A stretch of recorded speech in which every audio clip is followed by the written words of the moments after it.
جنگل کے بیچوں بیچ ایک طاقتور اور ظالم شیر راج کرتا تھا۔ اس کا نام شیر خان تھا۔ جنگل کے تمام جانور اس سے کانپتے تھے کیونکہ وہ روزانہ کسی نہ کسی جانور کا شکار کرتا تھا۔ ہر جانور دعا کرتا تھا کہ آج اس کی باری نہ آئے۔ جنگل کے جانوروں نے آخرکار ایک منصوبہ بنایا۔ وہ سب مل کر شیر خان کے پاس گئے اور کہا، بادشاہ سلامت، اگر آپ وعدہ کریں کہ روزانہ صرف ایک جانور کو کھائیں گے اور باقی کو چھوڑ دیں گے تو ہم روزانہ خود ایک جانور کو آپ کے پاس بھیج دیا کریں گے۔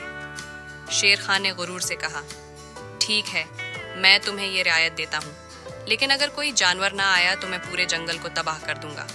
یہ معاہدہ طے پا گیا اور ہر روز ایک جانور شیر خان کے پاس جانے لگا۔ ایک دن باری آئی ایک چھوٹے سے خرگوش کی۔ اس کا نام مینو خرگوش تھا۔ مینو چالاک اور ہوشیار تھا۔ اس نے سوچا کہ اگر وہ بھی شیر کے منہ میں چلا گیا تو جنگل کے اور بھی جانور یوں نہیں مرتے رہیں گے۔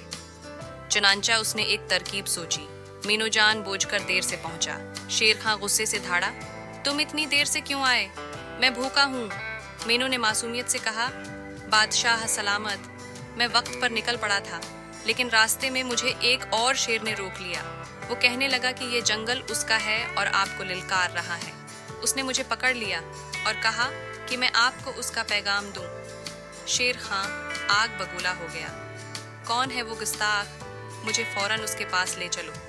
مینو اسے ایک گہرے اور پرانے کنویں کے پاس لے گیا اور بولا، جناب، وہ شیر اسی کنویں میں رہتا ہے، میں نے اسے چھپتے ہوئے دیکھا تھا۔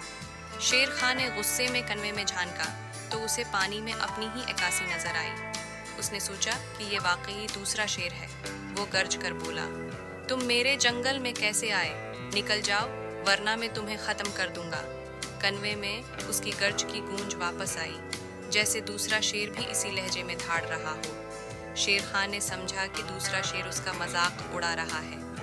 غصے میں اندھا ہو کر شیر خان نے زوردار دھاڑ ماری اور کنویں میں چھلانگ لگا دی۔ وہ سیدھا پانی میں جا گرا اور باہر نہ نکل سکا۔ جب مینو واپس جنگل پہنچا اور سب کو خوشخبری سنائی تو جنگل خوشی سے جھوم اٹھا۔ سب جانوروں نے مینو کو اپنا ہاتھ ہلایا، ہیرو مان لیا۔ جنگل میں جشن منایا گیا اور مینو کو بہادری کا تاج پہنایا گیا۔